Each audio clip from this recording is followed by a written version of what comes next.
really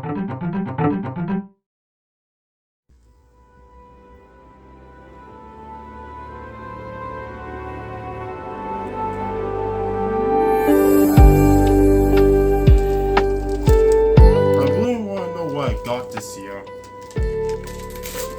We're making Tim.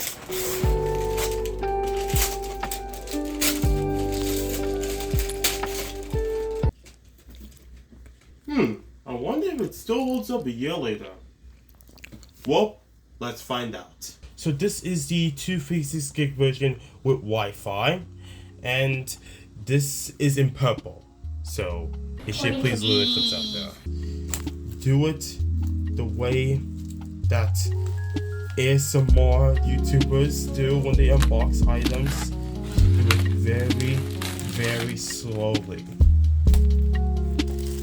So this is the sound that Tim Cook wants to hear when people unbox Apple products.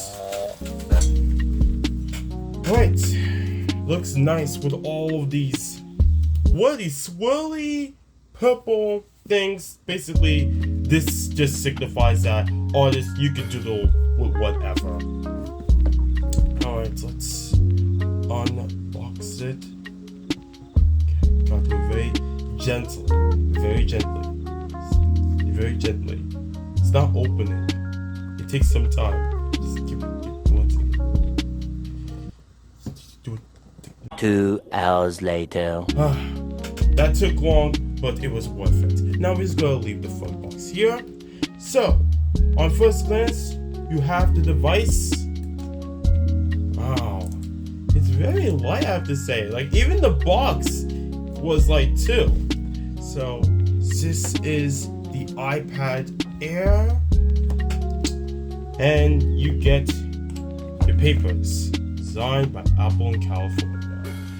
Of course, a quick start guide, and other regulatory information, and of course, the stickers that you'll place everywhere to show your love to a $2 trillion company. And oh look, something you won't find in newer iPhones, a power brick. Yeah, they should just put gallium nitride on it like other companies do. This is a 20-watt power brick, so it should charge fast, and there's a USB-C to C cable. And yes, let's boot it up and see how this goes.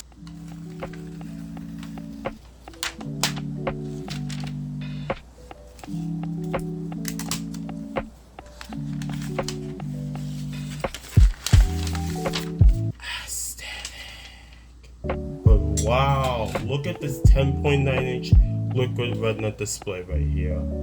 It looks beautiful, like at first glance. It's nice. I hope you like the aesthetic unboxing. Alright, let's do it. We're making Tim Cook happy. The logo that Tim Cook likes to see. Apple. And just like that, it boots up. Yep. Okay, so while I'm currently setting my iPad, it says 7:08 a.m. and I thought, 7:09 a.m. and I thought like, the time was wrong, but this is in California time. After all, Apple's based in Cupertino, so they probably thought that I bought this in California or somewhere, but no, I live in New York. Everything's safe with iCloud, so they want me to spend money. No, I have Google One, so no thank you. iCloud keychain, keep the passwords, blah blah blah. I don't use iCloud keychain. I don't want to iCloud lock this thing because I heard that if someone's iCloud locked, it's just a paperweight. Alright, Siri. Can hold up to Google though. Let's use a Siri voice. Hi, I'm Siri. Choose the voice you'd like me to use. Hi, I'm Siri. Hi, I'm Siri. Hi, I'm Siri. That's the one. Hi, I'm Siri. No! Hi, I'm Siri. Choose the voice you'd like me to use. You can change it later. And shut up. Say, hey Siri, into your iPad. I just said that. Hey Siri, send me a message. FBI, open up! Hey Siri, can you subscribe to Osei Dwomoh for me and tell all the people around the world to do so? Hi, I'm Siri. Please subscribe to Osei Dwomoh, please. or I'll force you to on every device with no way to delete it. Welcome to iPad. Finally, we can get started. And this is what the iPad OS looks like. Looks nice on its liquid retina display, and it is so beautiful. It's like the moment you set it up, this is what your iPad will be like. The 5th generation iPad Air was announced on March 8th, 2022 and was released 10 days later on March 18th for $599 for the 64GB variant or $749 for 256GB. The following brings you a 10.9-inch liquid retina LED display at 2360 by 1640 with P3 wide color gamut and a peak brightness of 500 nits. It has a 12 megapixel wide camera on the back, and the front has a 12 megapixel ultra wide camera. The back can record to 4K and the front up to 1080p. Both cameras shoot in slow-mo at 1080p at 120 FPS or 240 FPS.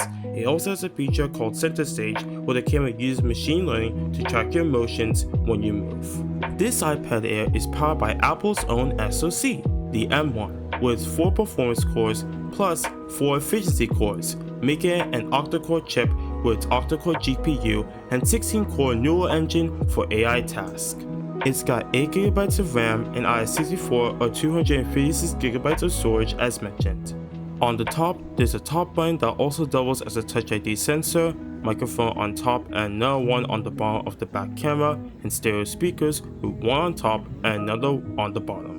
You'll also find the USB-C connector that supports USB 3.1 Gen 2 for faster transfers and plugging it into a display. The right side has an up and down volume buttons and a magnetic connector for the Apple Pencil, and exclusive cellular models have a nano SIM tray. The back has a smart connector used for Apple's Magic Keyboard or Smart Keyboard Folio. It runs on a 28.6 watt-hour lithium polymer battery lasting up to 10 hours according to Apple. It has Wi-Fi 6, Bluetooth 5.0, and 5G for cellular models. The cellular models also have eSIM or embedded SIM except for China as they omitted eSIM. To enable your carrier with eSIM, call your carrier to see if they support eSIM or just ask for a standard nano SIM. The camera quality is fine for the back 12 megapixel wide camera. You can visibly see the funny teddy and the rest of the background like the pillow behind it and the wall. But there is some slight camera noise when you zoom in a bit or get a little closer. The ultra wide camera, however, contains more noise on my green hoodie and my face, making this the kind of selfie that you probably don't want, and just to make sure I didn't slip it up, I shot twice to see the results, and honestly, it still feels fuzzy, but exposure is fine. The front camera at Full HD still looks fuzzy when played back.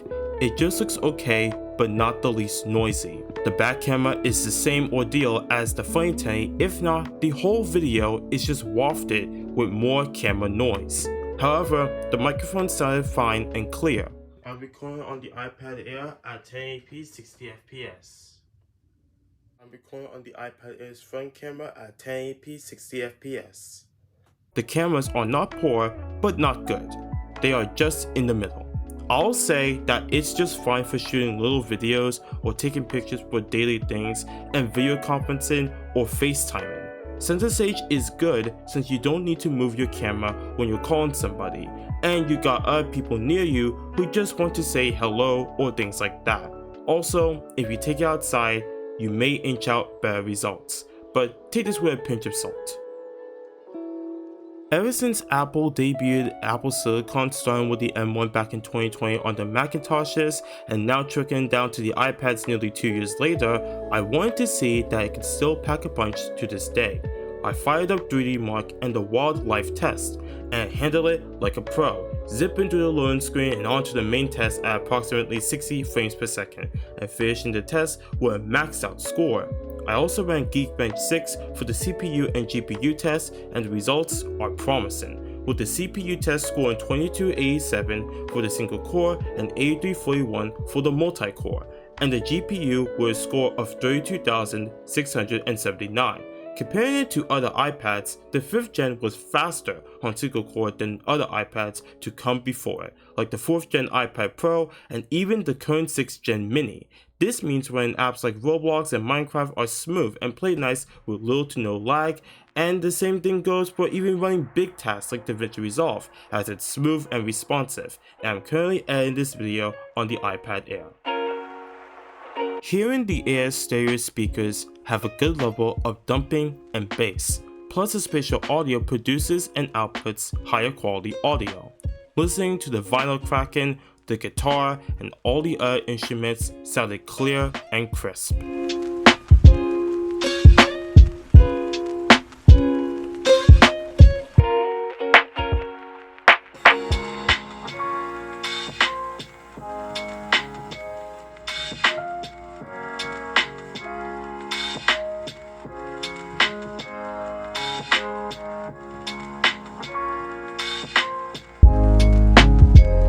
Finally, when running a speed test on the same network and the same server, the iPad Air was able to inch to 70 and even 80 megabits per second, but then went down to 55 megabits per second after that.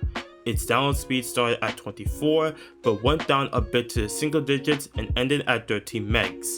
For comparison, the S21 FE had a download speed of 13 megs, and an upload speed of 21, but make no mistake that the iPad Air's latest Wi-Fi 6 standard does offer better coverage when it comes to media consumption and gaming. In my opinion, I have to say that the 5th generation iPad Air overall is still a good tablet nearly 2 years later. The performance of M1 with the 8GB of RAM packed onto this is still fluid and snappy when running even heavy applications like DaVinci Resolve and gaming like Roblox and Minecraft. And for day-to-day applications, they just pound and fly amazingly. For the audio, I have to say that it sounds clean, crisp, and nice when playing music. For the display, it is great for watching any type of video you want because the PTY color gamut integrated to the iPad Air makes the images look vivid, they look nice. The center stage feature is great because you don't have to move the iPad's camera way too much, it just follows you every time you're moving your face around, which is a good one too for video conferencing. Overall, I would say it is a great tablet, but you should get the 256 gig variant because you can put more photos, more videos, more applications, more of everything onto this rather than paying the $600 which only gives you 64 gigabytes, which is kind of redundant nowadays. But all in all, I have no problems with this iPad Air. I can use this for 4 or 5 years and it still runs and performs well and decent, even currently right now with the latest iPad OS and Apple's own apps which are optimized. And in fact, probably even the OS is also optimized as well. So that's my video on the iPad Air 5th generation. Be sure to like and subscribe to Osei Dwomoh for more videos. And until next time, you have a good day and take care. Bye bye.